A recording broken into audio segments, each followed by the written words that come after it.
நீங்கள் சொல்லுப்பா, அவ்வளோ தொலைவில் இருந்து எப்படி நம்ம அம்மா உங்களுக்கு தெரியும்பா? அம்மா தான் சொன்னாங்க. உங்களுக்கு எப்படிம்மா தெரியும்?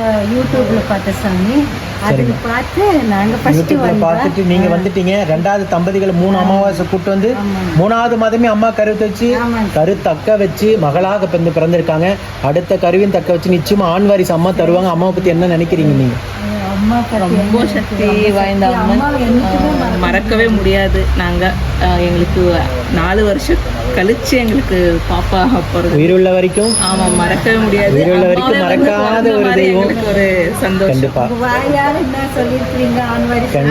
ஆண் வாரிசு அம்மா தருவாங்க. நம்ம பக்த கோடி வீடியோ பார்க்குற பக்த கோடி பெருமக்கள் அத்தனை பேரும் உங்களுக்காக வேண்டிக்குவாங்க. ஓம் சக்தி பராசக்தி. பெங்களூர் மல்லேஸ்வரம் 4வது தெருவை சார்ந்த ரகு நேத்ராவதி தம்பதிகள் திருமணமாகி 4 ஆண்டு காலம் மழலை செல்வம் இல்லாமல் நம்ம சேலத்து மகமாயை தேடி வந்து 3 அமாவாசை கும்பப்படல் பிரசாதம் வாங்கி சாப்பிட்ருக்காங்க. 3வது மாதம் வாங்கி சாப்பிட்டு அதே வாரமே நம்ம சேலத்து மகமாயி அவங்க வேண்டுதலுக்கு செவிசாய்த்து மனமிறங்கி கருவை தக்க வச்சு அழகான பெண் குழந்தையை ஈண்டெடுத்து அம்மனுக்கு தேங்காய் பழம் பூமாலை அதே போல் புடவையும் வேண்டுதல் காணிக்காக செலுத்தி துலாபாரத்தில் எடைக்கெட வேண்டுதல் கடனை செலுத்திட்டு உங்கள் முன்னாடி சாட்சியாக நின்றுட்டுருக்காங்க. இந்த குழந்தை அங்கத்தில் கழுகுனி இல்லாமல் உடல் ஆரோக்கியத்தோடு வளர்ந்து கல்வியில் சிறந்து விளங்கி அவங்க குடும்பத்தை கட்டி காத்து கரை சேர்த்து நான் வேண்டிக்கிறேன். இந்த வீடியோ பார்க்கின்ற சேலத்து மகமாய் பக்த கோடி பெருமக்கள் அத்தனை பேரும் அடுத்த கருவி உடனாக தக்க வச்சு இந்த தம்பதிகளுக்கு ஒரு ஆண் வாரிசை நம்ம சேலத்து மகமாய் வரமாக கொடுக்கணும்னு நான் வேண்டிக்கிறேன். இந்த வீடியோ பார்க்குற அத்தனை தம்பதிகள் நிச்சயமாக வேண்டுவீங்க நம்புறேன்.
ಒಪ್ಪಡಿಕೆ ಕಟ್ಟಿಕೊಂಡ್ಬಿಡುತ್ತೆ.